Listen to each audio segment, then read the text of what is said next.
पहली बात ये पूछूंगा कि पुलिस में आना क्यों जरूरी है। कसाब को तो ऑलरेडी हमारे लोगों ने पकड़ लिया था। इन्वेस्टिगेशन की जो जिम्मेदारी है वो दी गई थी, टीम बनाई गई थी। वो टीम में मैं एक था और वो केस का नाम था कुबेर। कुबेर का मतलब ऐसा है कि और इन्होंने जब वहाँ से लोगों को ऐसा प्रिपेयर करके भेजा था कि जब ये यहाँ पे कुछ मर भी जाए तो पुलिस के हाथ में ये सबूत नहीं मिलना चाहिए कि ये पाकिस्तान से आए थे।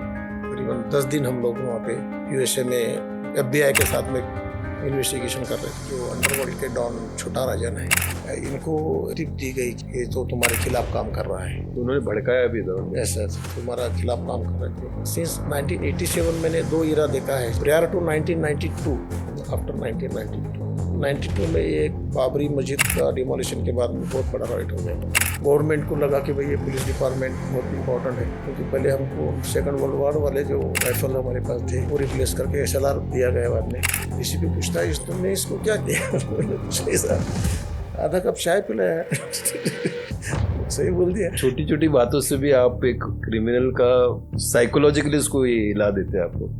आदमी, मुझे नहीं लगता है उसको कोई ऐसा कुछ 3rd डिग्री वगैरह करने की जरूरत है। I don't believe in that also.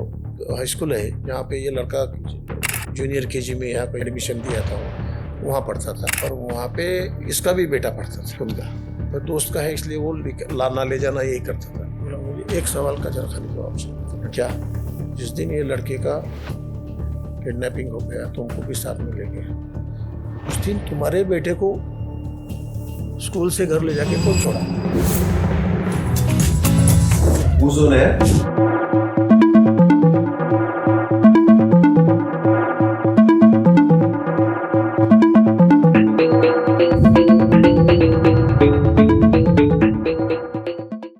नमस्कारम। आज हमारे साथ है ACP अरुण चौहान।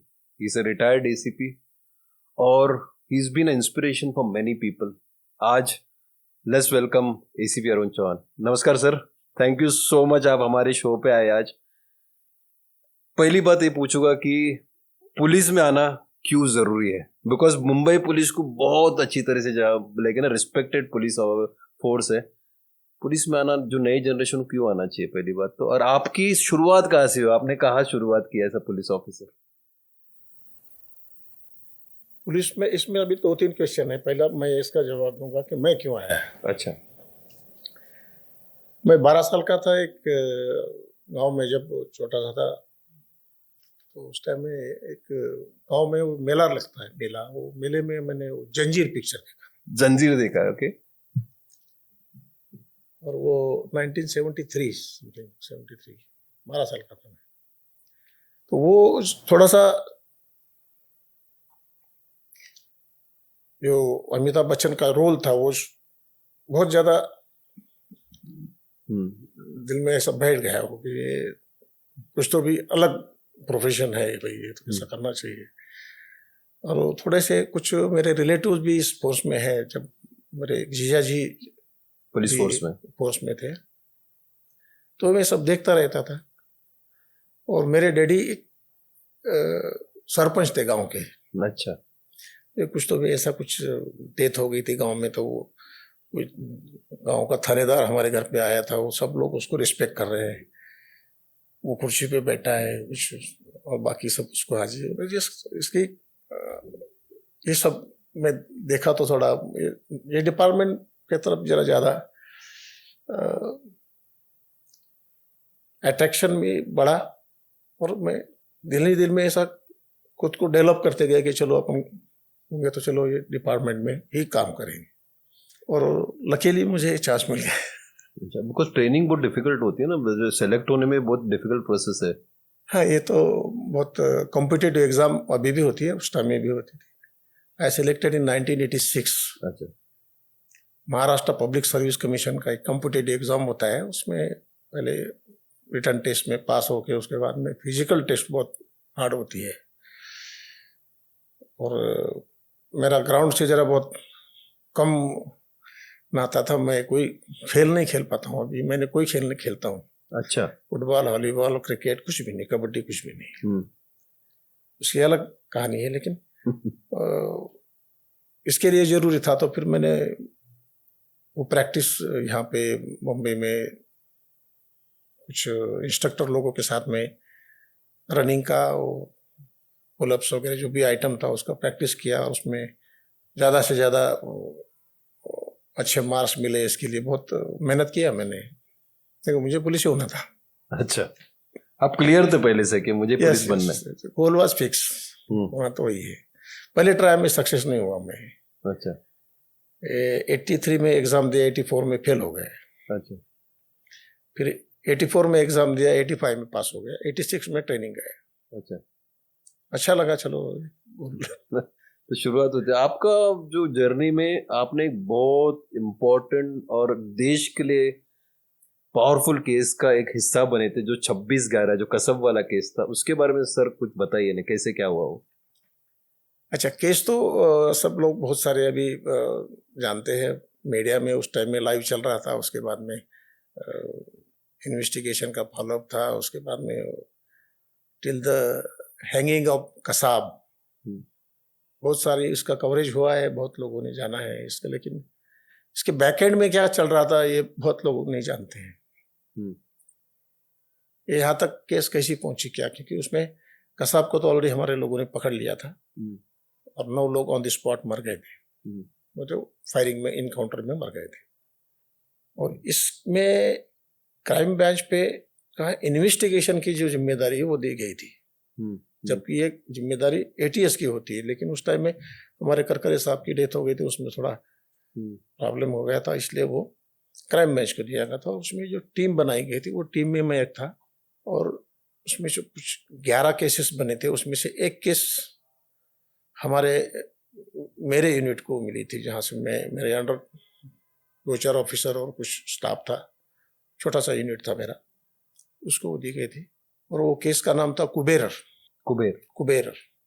का मतलब ऐसा है कि जिस बोट में ये सब आतंकवादी बैठ के इंडिया में घुसे, उस बोट का नाम कुबेर था, और उनकी इंडिया में एंट्री यहाँ तक ही वो केस थी। उसके बाद में का जो उन्होंने असॉल्ट किया, बॉम्ब फायरिंग किया, लोगों का मर्डर किया, उनके बारे में अलग अलग ऐसे 11 केसेस थे। तो ये पहली वाली केस मुझे इन्वेस्टिगेशन को मिले थे। मेरे स्टाफ, मेरे अंडर जो ऑफिसर थे काले करके, ये वाज आए वो। इस केस का इन्वेस्टिगेशन का सब्जेक्ट ये था कि ये केस इस एक्यूज को पाकिस्तान से कनेक्ट कर रहा था, क्योंकि ये जिस रूट से आए हैं, ये रूट तो सी रूट था, ये वहां से आए हैं, ये बोलने वाला कोई विटनेस हमारे पास नहीं था। तो मिलना कोई जरूरी नहीं है, मिल ही नहीं सकता, क्योंकि पाकिस्तान वाले तो बोलेंगे नहीं हमने भेजा है, और सी रूट से आए तो कोई हमको विटनेस बोलने का कोई चांस नहीं था। और इन्होंने जब वहां से लोगों को ऐसा प्रिपेयर करके भेजा था कि जब ये यहाँ पे कुछ मर भी जाए तो पुलिस के हाथ में ये सबूत नहीं मिलना चाहिए कि ये पाकिस्तान से आए थे। इसकी पूरी उन्होंने तैयारी करके उनको भेजा था कि ये कहीं इनको एविडेंस नहीं मिले कि ये पाकिस्तान से आए। और ये बहुत डिफिकल्ट टास्क था, और वो टास्क पे हम लोगों को, हमारे पास में केस दिया गया था, और हम लोगों ने वो उसका इन्वेस्टिगेट करने के लिए उसमें कुछ इलेक्ट्रॉनिक गैजेट्स मिले थे हमको, कुछ हैंड रिटन पेपर्स थे, या कुछ लिटरेचर मिला था। ये सब हमने उसका साइंटिफिक उसका एनालिसिस किया, और कुछ कैटगेट जो ऐसे थे कि वो यूएसए में मैन्युफैक्चर किए गए थे। अच्छा। तो उस टाइम में गवर्नमेंट ऑफ महाराष्ट्र ने मुंबई पुलिस का एक टीम बना के इसका इन्वेस्टिगेशन करने के लिए हमें यूएसए भेजा था। उसमें मैं भी गया था। करीबन 10 दिन हम लोग वहाँ पे यूएसए में एफबीआई के साथ में इन्वेस्टिगेशन कर रहे थे। वहाँ से बहुत सारा अच्छी इंफॉर्मेशन हमको मिली, और वो जो इंफॉर्मेशन थी that was on data format में थी वो। और ये डेटा फॉर्मेट की इंफॉर्मेशन जब यहाँ आई तो फिर वो हमने इस केस में उसको इनकॉर्पोरेट किया, क्योंकि क्या है, हम जब बाहर के देश में जाते हैं तो वहाँ पे अपना कायदा नहीं चलता है। अपना जो क्रिमिनल प्रोसीजर कोड है वो इंडिया के लिए है, यूएसए के लिए नहीं है। वहाँ का इन्वेस्टिगेशन जो है वो अलग है। वो यहाँ पे ऐड करने के लिए जो लीगल प्रोसेस है वो पार करके हम लोगों ने वो इधर कनेक्ट किया है। ये जो एविडेंस था ये हमारे केस में कनेक्ट किया लीगली, उसको लेटर ऑफ रोगेटरी बोलते हैं। वो करने के बाद में फिर वो जो डेटा था, वो डेटा का इन्वेस्टिगेशन में यूटिलाइजेशन क्या करना है, क्योंकि वो तो जैसे कि वैसे देंगे तो ना तो कोर्ट को समझेगा ना किसी को समझेगा ये क्या है। क्योंकि एक इलेक्ट्रॉनिक्स गैजेट्स में से जो भी डेटा निकला है वो तो हमको दिया था निकाल के FBI वालों ने, लेकिन इसका मतलब क्या है, ये जो प्रोजेक्ट करना था वो हमको करना था, तो उसका हमने एनालिसिस करके उसको इस तरह प्रोजेक्ट किया कि कोर्ट कन्विंस हो गया कि ये लोग पाकिस्तान से आए। हाँ, क्योंकि उसमें जो मिला था वो डेटा उसमें थे लॉन्गिट्यूड लैटिट्यूड जो होते हैं, जैसे आप GPS बोलते हो, राइट। तो वो जो इंस्ट्रूमेंट है उसमें जहाँ जहाँ वो आदमी जाता है तो उसका लोकेशन स्टैम्प हो जाता था, और वो कौन से तारीख को कौन से लोकेशन में था वो कैटगेट में उन्होंने जो GPS लाए थे उस टाइम में, अपने मोबाइल में जो GPS है वो नहीं था उस टाइम में, शायद एंड्रॉयड फोन भी आया भी नहीं था 2008 में। उस टाइम में इन्होंने छोटे छोटे GPS लेके आए थे साथ में, जो जस्ट नेविगेशन के लिए। वो जो गैटगेट है उसमें से हमने वो डेटा निकाला, उसमें हमको जो इन्फॉर्मेशन मिली वो इन्फॉर्मेशन फिर अभी कोर्ट को कैसे समझाए भाई ये ऐसा है, तो फिर ये पाकिस्तान का है क्या, इसको कोई तो भी बोलना चाहिए। तो हमने एक Lal Bahadur Shastri institute of marine science करके एक रेरोड में एक कॉलेज है, वहाँ का एक प्रिंसिपल को जाके मिला, मुझे बोला सर आप लोग ये सब जहाज चलाते हो, पानी में से जाते हो, कैसे आते हो, you are expert in that, तो आपको कुछ हमको मदद चाहिए तो आप करेंगे, तो बोले तैयार थे। उन्होंने एक ऑफिसर हमको दिया, उनका जो प्रोफेसर था, और फिर मैंने वो सब मटेरियल था वो प्रोफेसर को बताया, भाई ये जो है ये क्या है, how can I use this to establish their travel route. तो उन्होंने बोला सर बोले ये जो आप दिखा रहे हो ये सब लॉन्ग लैट है, और ये यदि हम पेपर पे प्लॉट करेंगे तो रूट बनेगा। अच्छा। और वो रूट पता चलेगा कि ये कहाँ से आए। फिर वो जो जहाज चलाने वाला बड़ा नक्शा रहता है, वो नक्शा पे उन्होंने ये जो अमेरिका से जो मटेरियल लाया था वो मटेरियल प्लॉट किया। अच्छा। तो ये समझो 22.780 नॉर्थ ईस्ट ऐसा वो रहता है, वो सब उसने ऐसे प्लॉट करते करते करते गया, और वो सब जो लाइन से ऐसे कनेक्ट किया तो वो कराची टू बॉम्बे रूट बन गया है। अच्छा। ये इंस्ट्रूमेंट में जो इंफॉर्मेशन मिली थी वो इंफॉर्मेशन से वो रूट पैदा हो गया, और वो रूट से पता चला कि ये लोग कराची से आए थे। और this the first time establish हुआ कि यस, कराची से। एंड कोर्ट ने भी बहुत अप्रिशिएट किया, इवन ट्रायल कोर्ट ने भी, इवन हाई कोर्ट ने और सुप्रीम कोर्ट ने भी बहुत अप्रिशिएट किया कि this is masterpiece of investigation. मतलब आप लोग और आपकी टीम ने जो साथ दिया था, this is the first time the evidence came कि पाकिस्तान टू इंडिया हुआ था। उसके पहले तो काफी कंफ्यूजन था। ये था कि दिस इज फर्स्ट केस जहाँ पे पाकिस्तान ने ये करवाया है, या पाकिस्तान से ये लोग आए हैं, ये हम लोग कोर्ट में एस्टेब्लिश कर पाए, प्रूव कर पाए विद एविडेंस। तो आपका एक इन्वेस्टिगेशन का एक पर्टिकुलर तरीका था जिससे आप क्रिमिनल तक पहुंचने का एक आपका स्टाइल है, और जो यहाँ का एक जेडे का मर्डर केस हुआ था उसके बारे में मैं सुनना चाहूँगा सर कि कैसे हुआ था, आपने कैसे इन्वेस्टिगेट करके उसे एक्यूज्ड को पकड़ाया था आपने। देखिए मेरा ऐसा था कि मेरा जो मैं क्राइम मैच में एक 2004 से 2012 तक था, 8 साल तक करीब, मुझे दिया गया था एक हमारे इधर डिवीजन होता है थोड़ा छोटा बोले तो, जैसे कि आप इतना एरिया देखो, आप ये देखो, एरिया बोले तो area of offences, not physical area. तो मेरा एरिया था प्रॉपर्टी रिलेटेड ऑफेंस। ओके। जिसमें प्रॉपर्टी इन्वॉल्व है, इसका मतलब चोरी, रॉबरी, डेकोइटी, जो बड़ी बड़ी सेंसेशनल, बैंक लूटा गया, किसी को रास्ते पे फायरिंग करके लूटा गया, इस टाइप का जो ऑफेंस होता है उसी को देखना मेरा प्राइम, मुझे वही टारगेट बोलते प्रॉपर्टी। मेरा प्रॉपर्टी सेल करके छोटा सा प्रॉपर्टी सेल, और जहाँ होमिसाइड हो गया, मर्डर हो गया, ये वो, उसके लिए एक अलग सेल थे वहाँ पे, होमिसाइड के लिए अलग, उसको हम एंटी एक्सटॉर्शन सेल बोलते हैं, जहाँ पे सालस्कर थे। सालस्कर मेरे बाजू वाले एक ही दीवार था बीच में, तो उधर बैठते थे। और हमारा एरिया हमारा जो था, हम एक दूसरे के इसमें कभी ये नहीं करते थे कि वो हमारे इसमें नहीं आए। लेकिन 2008 में बैड लक ऐसा था कि हमारे सालस्कर नहीं रहे, सालस्कर नहीं थे, तो बहुत बड़े हमारे इस फील्ड के बहुत जाने माने, बहुत एक्सपीरियंस ऑफिसर थे, and that was very big loss for Bombay police that time. लेकिन ये तो काम तो चलना चाहिए।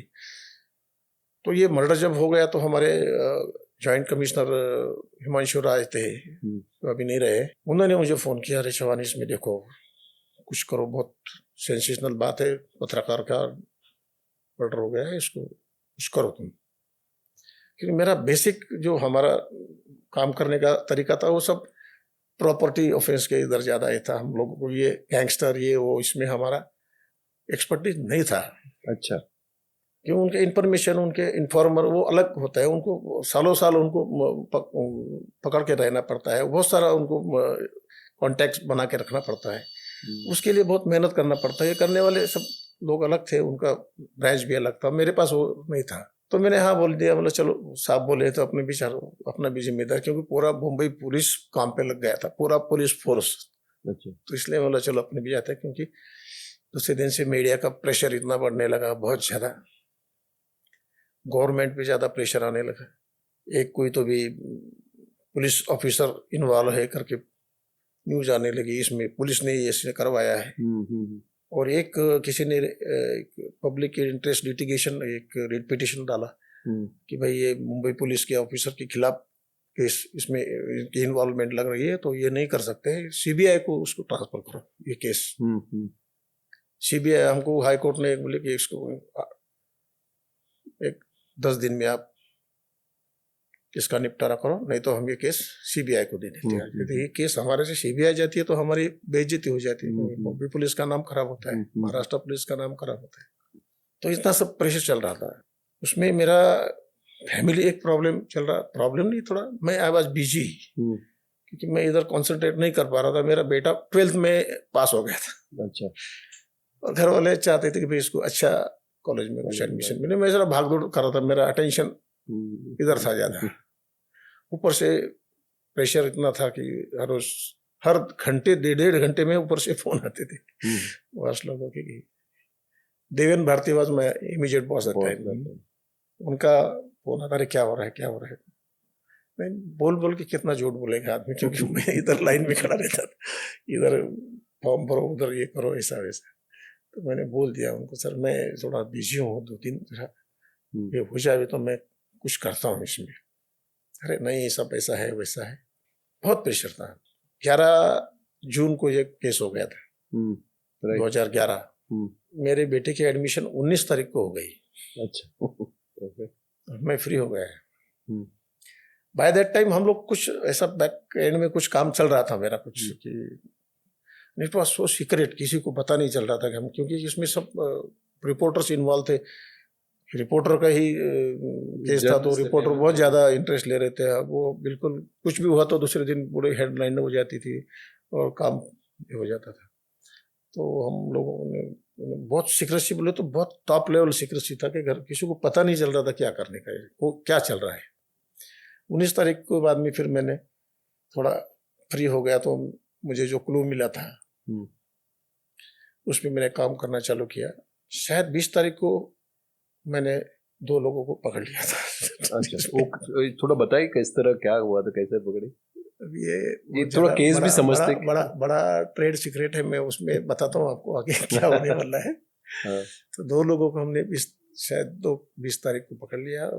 मैंने ऐसा एक अननोन प्लेस में ले जाके, क्योंकि ऑफिशियल वहाँ ले जाते तो पेपर वाले आगे का कुछ भी नहीं मिलता, क्योंकि इसमें बहुत बड़ी चेन होती है। ये यदि डिक्लेयर हो जाते हैं तो आगे वाले नहीं मिलते हैं, और ये भी सही नहीं बोलते हैं, क्योंकि ये तो हार्डकोर क्रिमिनल थे। इसके बाद में फिर 20 तारीख को या 21 शायद 21 या 22 को 21 को हमारे जो बॉस का उनका बर्थडे था। देवन भारती साहब का? नहीं, अपने हिमांशु राय।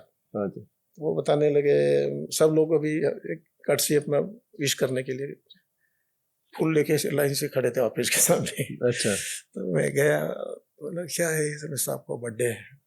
ठीक है, मैं तो इतना बिजी था कि मैंने चलो अभी जाते हैं, विश तो कर लेते हैं। फिर मेरा नंबर जैसे आया, मैं गया अंदर, साहब ने आप मिला है, हैप्पी बर्थडे। सॉरी सर, मैंने कुछ फूल नहीं लाया, बुके वगैरह नहीं लाया हमें। वो बहुत पावरफुल ऐसे एकदम बिल्डर अच्छे थे। बोले अरे जवान, मुझे वो फूल वूल नहीं चाहिए तुम्हारे से। मुझे तुम्हारे से क्या चाहिए ये तुम अच्छी तरह जानते हो। हाँ। ऐसा थे मुझे कि मेरे पास में कुछ था उस दिन, तो मैं पकड़ चुका था, मैंने बताया नहीं लेकिन उनको। अच्छा। It was only known by Deven Bharti, उसके ऊपर किसी को मालूम नहीं था कि क्या हो रहा है, तो बहुत सीक्रेट था। उसके बाद में हम लोगों ने वो फर्दर एक इंट्रोगेशन में हमको आगे के जो 4 लोग हैं वो किधर है, तो वो था रामेश्वरम में। वैसे मुझे वो पता यहाँ से जैसे लगा कि वो मदुराई, वैसे बेंगलोर में थे। जब मैं रात में जब चेक किया तो बेंगलोर में थे। मैंने एक मेरी टीम थी, मैंने फ्लाइट से बेंगलोर भेज दिया, बोला तुम जाओ और इसको ट्रैक करो। मैं देखता हूँ, सुबह देखा तो वो लोग मदुराई दिखे,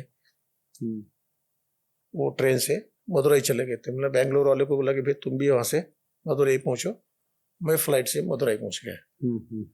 तो वहाँ पे 2 टीम थी हमारी, एक जो पहले पहुँच गई थी, तो बाद में मैं सुबह की फ्लाइट होती है यहाँ से via Chennai Madurai air India की, तो वहाँ पे पहुँचे। हमारे एक वहाँ पे मित्र है, क्योंकि लैंग्वेज का बहुत प्रॉब्लम, एक हिंदी जानने वाला ड्राइवर और एक प्राइवेट कार हमको मैंने फ़ोन किया था, उसने करके दिया। तो मैं हम लोग वहाँ से चेक किया तो ये लोग रामेश्वरम दिखने लगे। अच्छा, चलो फिर मदुराई से रामेश्वरम, फिर हम लोग रामेश्वरम गए। 3 बजे हम पहुंचे उधर। हमारा लग था कि हमने उनको ट्रैक कर लिया वहाँ पे। वहाँ पे 4 लोग मिले मुझे रामेश्वरम में। और वहाँ से उनको हमने बाय रोड लेके चेन्नई आए, रात भर ट्रैवल करके। अच्छा। उसमें खूंखार गैंगस्टर्स, शूटर्स जिन्होंने फिजिकली फायर किया था, वो सब लोग थे। अच्छा। 4 लोग थे। रात भर ट्रैवल करके हम लोग चेन्नई आए। वहाँ से फ्लाइट से उनको मुंबई लाना था। तो बॉस बोलने लगे यार तो एक काम करो, मैं चार्टर्ड फ्लाइट भेजता हूँ, वहाँ से उनको यहाँ लिफ्ट करते हैं।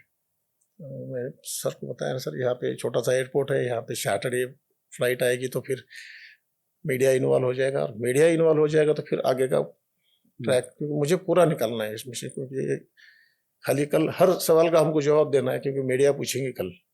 यदि अरेस्ट हो गया इतना पता लगा, वो आगे की लाइन हमारी ब्लाइंड हो, ब्लैक डार्क हो जाती है, हम लोग आ जाते हैं, आप फिक्र मत करो। तो फिर वो चार्टर्ड फ्लाइट का इशू बाजू में होके हम लोग रात भर चेन्नई आए, चेन्नई से बाय फ्लाइट इधर लेके आए उनको। तो रेगुलर फ्लाइट में आप लोग आ गए? रेगुलर।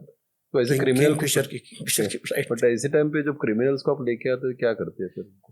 वो भी एक अलग है, अभी सही तो सब ऑफिशियली लाएंगे तो उसके लिए बहुत सी प्रोसीजर है, लेकिन हमारे पास टाइम नहीं था। अच्छा। क्योंकि वो अरेस्टेड नहीं थे, वो जस्ट डिटेन थे, और उनको डिक्लेयर करो, फिर ये पेपर है ऊपर, बहुत सारा लीगैलिटीज, बहुत प्रोसीजर में ही हो जाता है। उसमें एक्सपोज हो जाते हैं हम लोग, बाकी कुछ नहीं। हमको एक्सपोज नहीं होना था कि हम लोग उसको लेके आए। यहाँ लाके मैंने एयरपोर्ट पे हमको हमारे भारती साहब आए थे, बस एकदम सिलेक्टेड लोगों को लेके आए थे कि ये लोग लीक नहीं करे। वहाँ से हमको बाहर टर्बैक से ही बाहर आउट एंड आउट हमारे अननोन डेस्टिनेशन पे हम आ गए। तो बोले एक काम करो, तुम लोग जाके सो, शाम को 5 बजे आना। लोग हम अभी हमारे बॉस को डिक्लेयर करेंगे कि हमारे पास अभी सफिशिएंट एक्यूज आ गए। तो फिर हम लोग जाके थोड़ा सा फ्रेश होकर 5 बजे सब वहाँ पे जमा हो गए। यहाँ एक्यूज भी थे सब।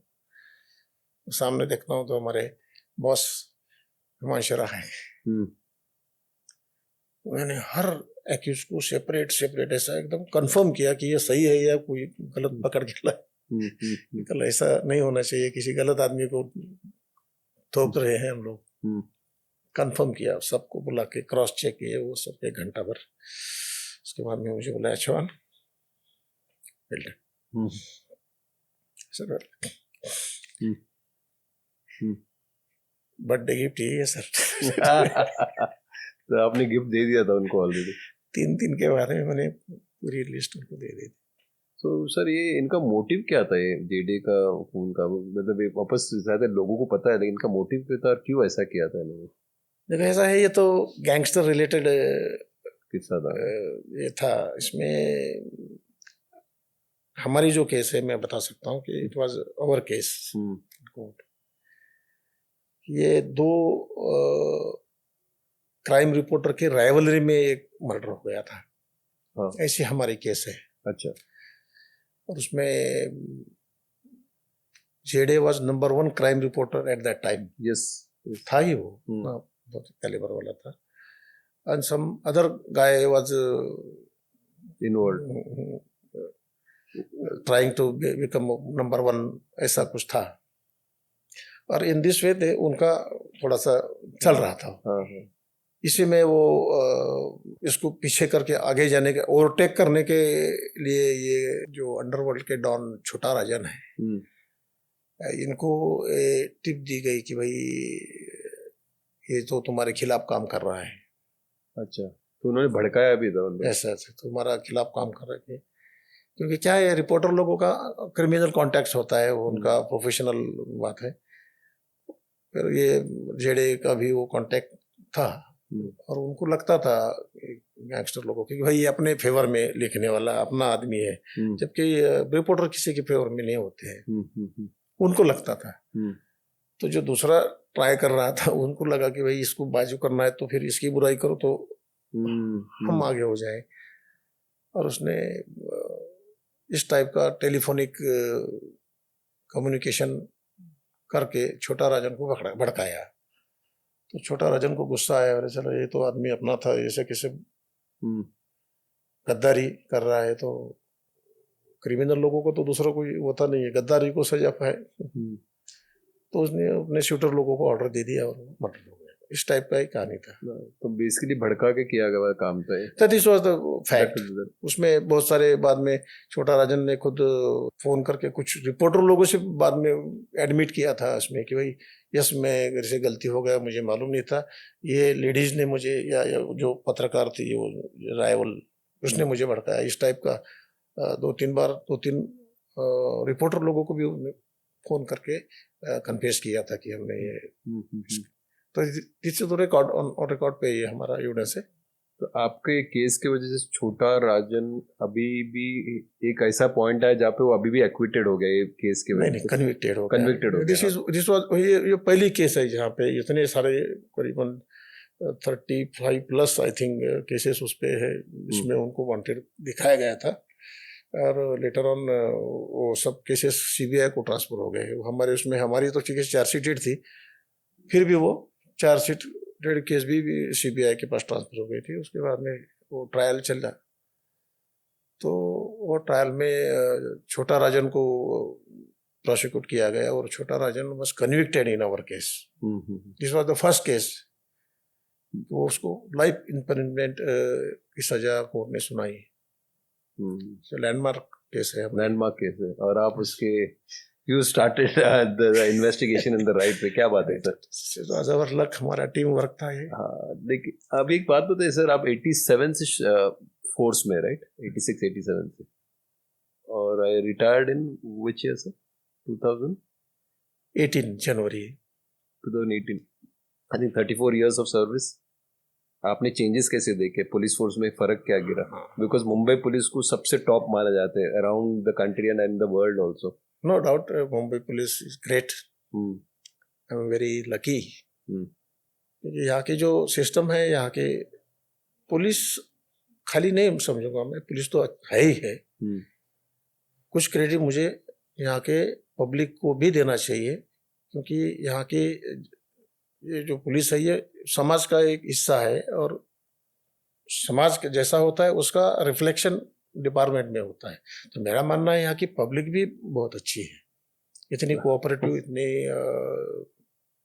बहुत अंडरस्टैंडिंग वाली होती है, कोऑपरेटिव होती है, और इसकी वजह से हमारा काम बहुत अच्छे से चलता है।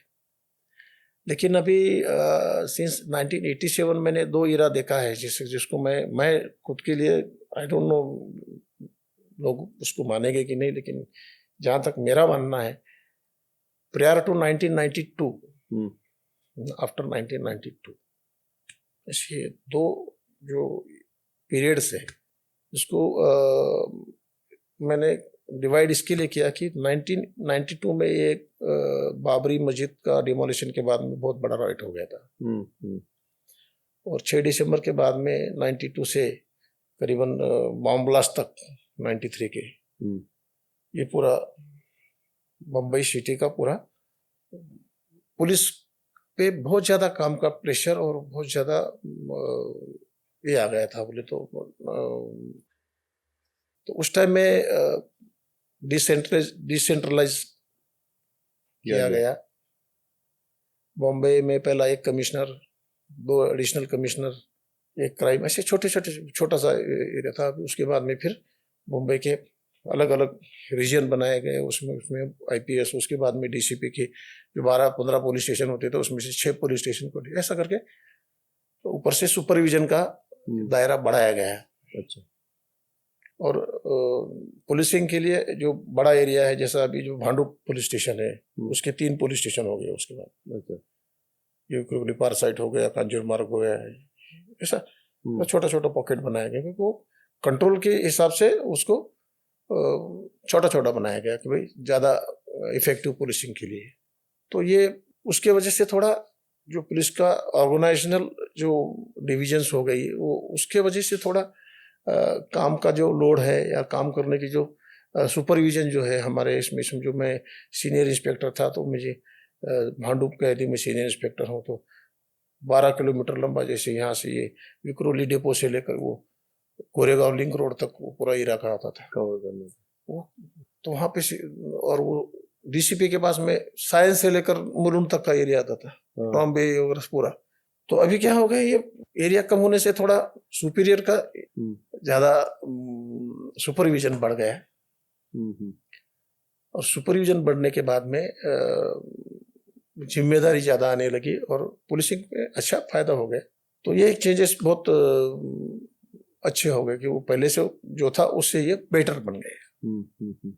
उस टाइम में हमारे पास में जो 92 में जो वेपन्स थे, वेपन्स वगैरह अच्छे मिले। गवर्नमेंट को लगा कि भाई ये पुलिस डिपार्टमेंट बहुत इंपॉर्टेंट है, क्योंकि पहले हमको 2nd वर्ल्ड वॉर वाले जो राइफल हमारे पास थे वो रिप्लेस करके एसएलआर दिया गया बाद में। जो नहीं चलने वाले रिवॉल्वर थे वो रिप्लेस किए गए। तो थोड़ा सा गवर्नमेंट का भी अटेंशन डिपार्टमेंट की तरफ बढ़ा, थोड़े फंड्स ज्यादा मिलने लगे। व्हीकल्स बहुत अच्छे हमारे पास नहीं होते थे, व्हीकल्स मिले, फंड्स मिला, तो ये सब चेंजेस हो गया। उसके वजह से हमारी क्वालिटी ऑफ इन्वेस्टिगेशन और सर्विस जो है वो अच्छी हो गई थी आपकी। आपने एक केस, एक किडनैपिंग वाली केस आई थिंक 24 घंटे के अंदर भी सॉल्व किया है। हाँ, एक जब मैं I was assistant police inspector, तो 2002 में मैं भायखला पुलिस स्टेशन में था और एक वहाँ पे डिटेक्शन, मैं मैक्सिमम पुलिस स्टेशन में जहाँ पर मैंने डिटेक्शन ऑफिसर करके ही काम किया है, ज़्यादा यूनिफॉर्म का सर्विस कम किया है।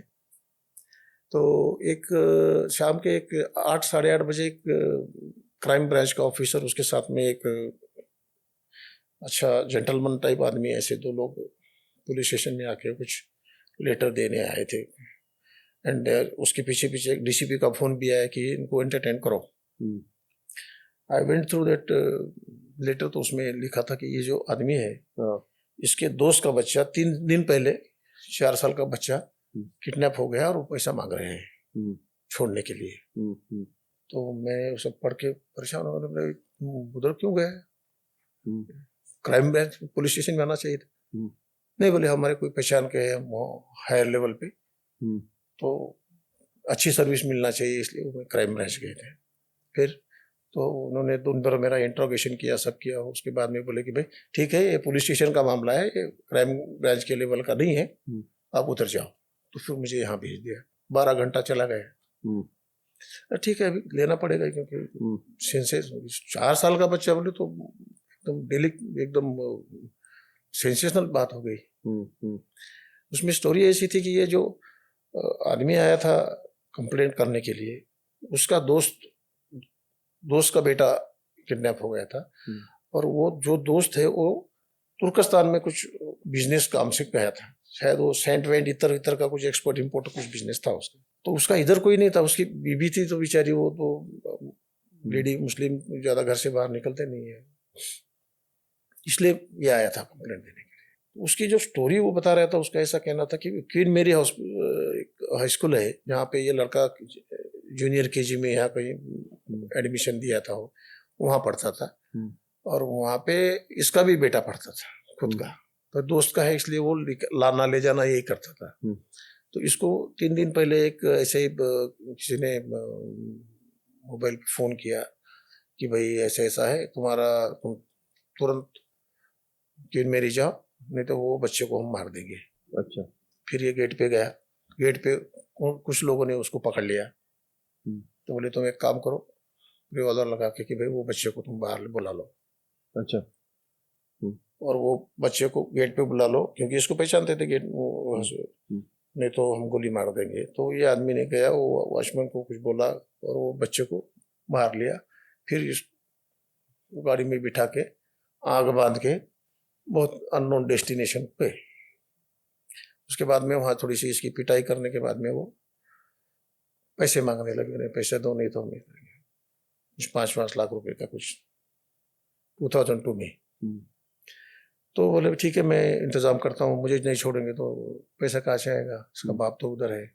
फिर उसका आग बांध के उसको गाड़ी में बिठा के लाके धारावी में पटक दिए, छोड़ दिया ऐसे, और वो गायब हो गए।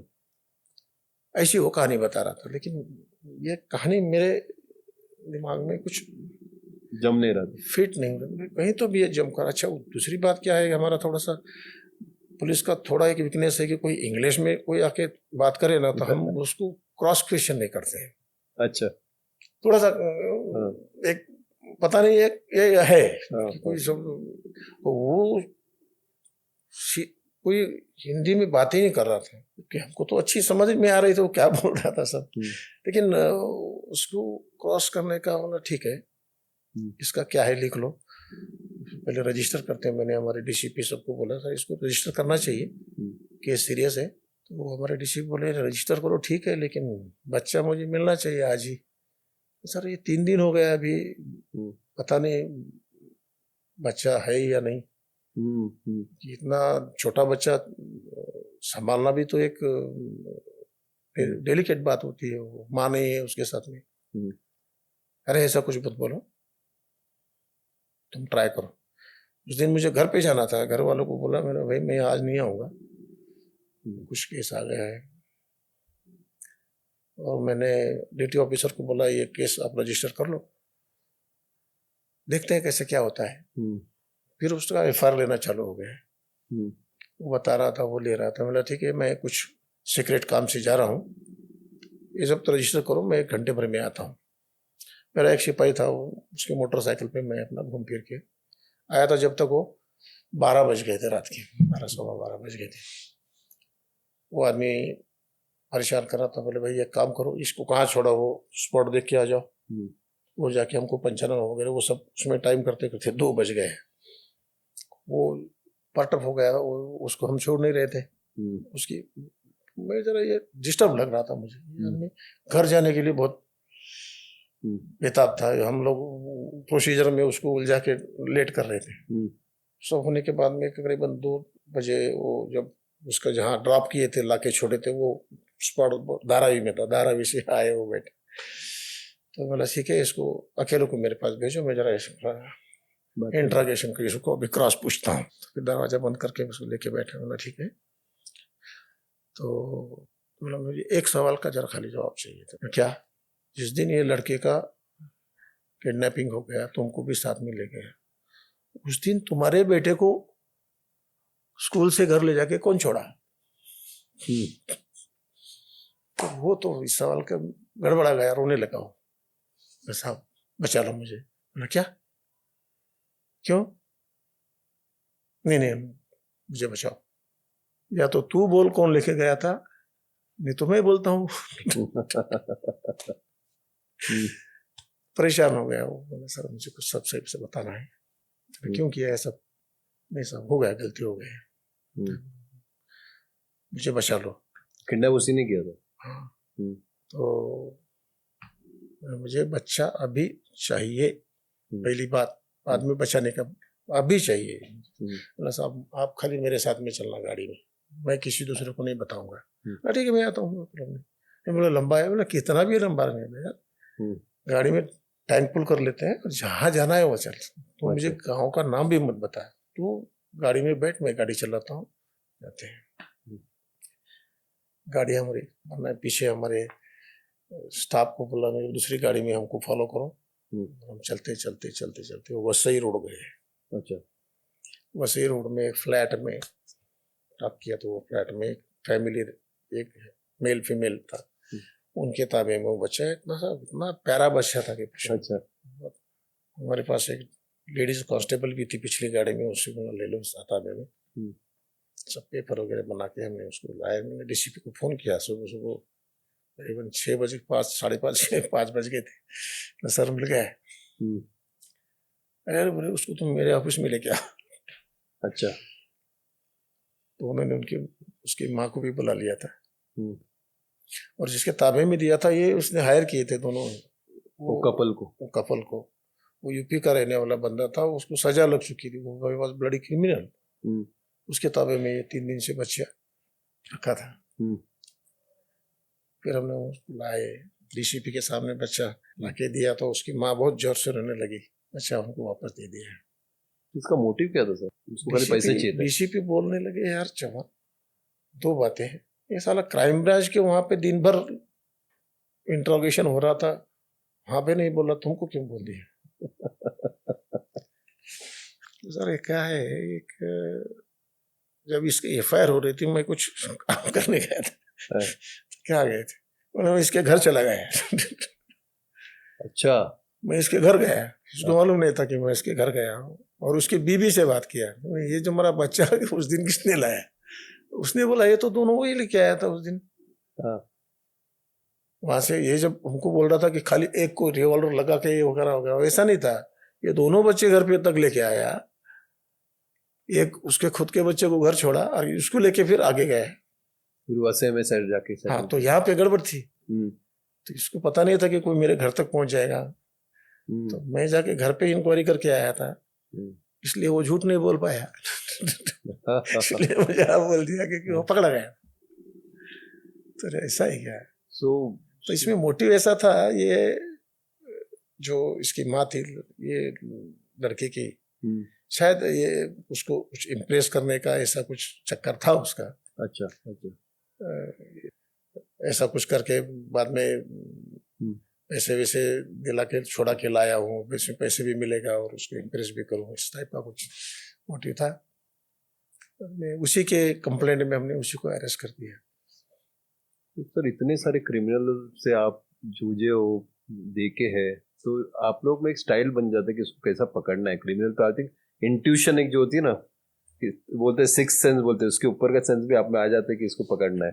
तो नहीं, ये तो क्या है, देखो भाई, हर एक प्रोफेशन में जैसे एक्सपीरियंस से थोड़ा स्पेशलाइजेशन आ जाता है, और वो थोड़ा लग भी होता है, किसी का हाथ सही जगह कभी कभी पड़ जाता है, तो अच्छे काम हो जाते हैं।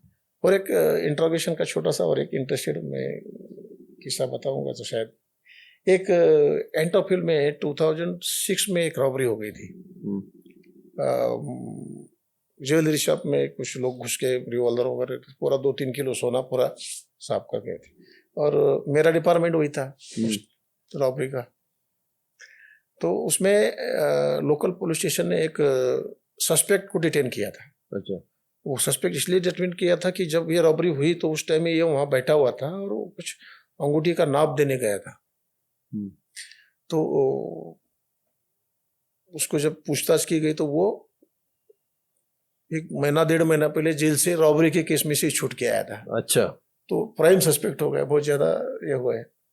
तो फिर उसको ले जाके उन्होंने इंट्रोगेट करना चालू किया। 2 दिन उस पर हर तरह के प्रेशर डाला, उपाय किए गए, लेकिन वो आगे बढ़ने को नहीं बोला। मैंने कुछ नहीं किया, वो बोलने को तैयार नहीं था। ये बात जब इतना बड़ा सीरियस ऑफेंस हो गया मुंबई में, तो सब सुपीरियर लोगों को मालूम रहता है। तो एक वहाँ के जो डीसीपी थे, उन्होंने हमारे डीसीपी को रिक्वेस्ट किया कि भाई ऐसा ऐसा है, आगे नहीं बढ़ रहा। तो ठीक है, बोले मैं मेरा ऑफिसर भेजता हूँ। तो मुझे बताया गया कि तुम जाओ उसको इंट्रोगेट करो। मैं क्या उधर देखा तो एक थोड़ा सा सीनियर आदमी था, थोड़ा बड़ी। फिर मैं एक सिपाही था, वो बैठा हुआ था। मतलब ठीक है, मुझे भेजा है, क्राइम ब्रांच से आया हूँ, मुझे इससे बातचीत करना है। ठीक है, तो ना तुम बाहर जाओ। तो फिर मैंने उससे बातचीत किया। तो वो 55 साल का था और पंजाबी था। जैसे रॉबरी में उसको कुछ कन्विक्शन आ गई थी तो सजा वजा करके अभी अंदर गया तो बहुत सारे लोग पहचान के होते हैं, तो बाहर आया था सर। बोला, ठीक है। उसका घर का पूछा मैंने उसको, ये क्या हो गया था, तो उसको तो देखा था कि इतनी हालत थी कि उसको हाथ लगाना भी मुश्किल था, इतना उसकी हालत खराब करके रखी थी उन्होंने। बहुत अच्छा। टॉर्चर किया गया था उसको। मैंने इसको बाकी कुछ बोलने का तो काम ही नहीं है, यदि ऐसे बोलता है तो ही ठीक है, क्योंकि सब हथकंडे तो ऑलरेडी फेल हो चुके थे उसके। तो फिर मैंने उसका घर का बैकग्राउंड, ये वो इधर उधर की सब बातें की, और सिपाही जो था उसको बोला तो एक काम कर यार, मुझे चाय भेज। तो वो चाय लेके आया, मेरे चाय में से उसको आधी चाय उसको दे दिया। तो लग रहा है पियो यार, नहीं साहब नहीं रहा, पियो यार चलो। तो मैं भी पिया उसको चाय, तो वो रूम टेम्परेचर पे आ गया है। अच्छा। क्यों, क्या ऐसे क्यों, ये उम्र में ये सब करने का क्या, तुम क्या मिला इसमें? अभी तुम 55 के हो और 15 साल 10 साल जाओगे, क्या करोगे पूरी जिंदगी? आया मीडिया देखने के, ऐसा नहीं करना चाहिए साहब। बोले गलती हो गया, लाइन पे आया, गलती हो गया, ठीक है, उसकी कुछ उसमें कंसेशन मिल सकता है, तो पुलिस को कोऑपरेट करोगे तो थोड़ा बहुत उसमें छूट मिल सकती है। कौन छूट देगा? मुझे, मैं नहीं दूंगा, इनका जो बड़ा साहब है वो बोलेगा, उससे अपन बात करते हैं। यदि मैं मदद करूंगा तो मुझे इसमें छूट मिलेगी, पूरी छूट तो मिल नहीं सकती है, कुछ तो मदद करेंगे। ठीक है बोले, मैं बोलने को तैयार हूँ। तो फिर मैंने डीसीपी के पास उनको लेके गया, सर ये कुछ बोलना चाहता है, खाली इसको एश्योरेंस चाहिए, उसको कुछ कंसेशन मिले। ठीक है, जबकि हम नहीं दे सकते, लेकिन अभी उसको फोड़ना था हमको। डीसीपी ने बोले ठीक है यार, हम बचाएंगे, फिक्र मत करो, आगे वाले का बात, जो एक्चुअल चुरा के ले गए माल किधर है क्या है ये सब तो चाहिए, मैं सब मैं बताता हूँ। अच्छा। उसने पूरी स्टोरी कहानी बता दी, भाई आप इसको लो, केस ओपन हो गया। तो डीसीपी पूछता है तुमने इसको क्या किया? आधा कप चाय पिलाया। तो सही बोल दिया। छोटी छोटी बातों से भी आप एक क्रिमिनल का मतलब ना साइकोलॉजिकली उसको ये हिला देते हैं आप लोग, मतलब ये तरीका मतलब बन जाता है ऑटोमेटिकली। आप थोड़ा क्या है उसके जनरल कंडीशन देखने के बाद में उसका सोशल स्टेटस क्या है क्या नहीं, ये सब थोड़ा देखेंगे तो आदमी, मुझे नहीं लगता है उसको कोई ऐसा कुछ 3rd डिग्री वगैरह करने की जरूरत है। I don't believe in that also. बहुत कम, नहीं के बराबर मैं उस पर भरोसा करता हूँ। I don't like that. ये सब हो जाता है, उसको थोड़ा मेहनत कर सके तो हो जाता है, लेकिन हमारे लोग कुछ शॉर्टकट पहले जमाने में करते थे, वो कम टाइम में उसको अच्छा नहीं है। तो आपसे बात करके ये तो इतना पता चला कि आपका एक अलग तरीका था, आप एक थोड़े सॉफ्ट स्पोकन पुलिस वाले भी ना, ऐसा लगता ना एक रोब रहता वो है आप में, बट आपको देखकर ही शायद लोग पिघल सकते हैं। और जो लास्ट वाला केस आपने बताया बहुत सही बात है, you have solved a lot of cases, और अच्छी बात है सर। हमारे लिए प्लेजर है सर आप आए कुछ कम वक्त में, और मैं चाहूंगा कि वापस भी आके आपसे बहुत सारी कहानी सुनूं। And thank you so much sir for coming on this. Arun साहब थैंक यू। और आप जो नए ऑफिसर्स हैं उनके लिए आप इंस्पिरेशन है, और मैं चाहूंगा कि ये लोग देखें आपके इस शो को और आगे बढ़े, बिकॉज आपका स्टाइल कुछ अलग है। Pleasure to have you on the show. Thank you so much. Thank you so much.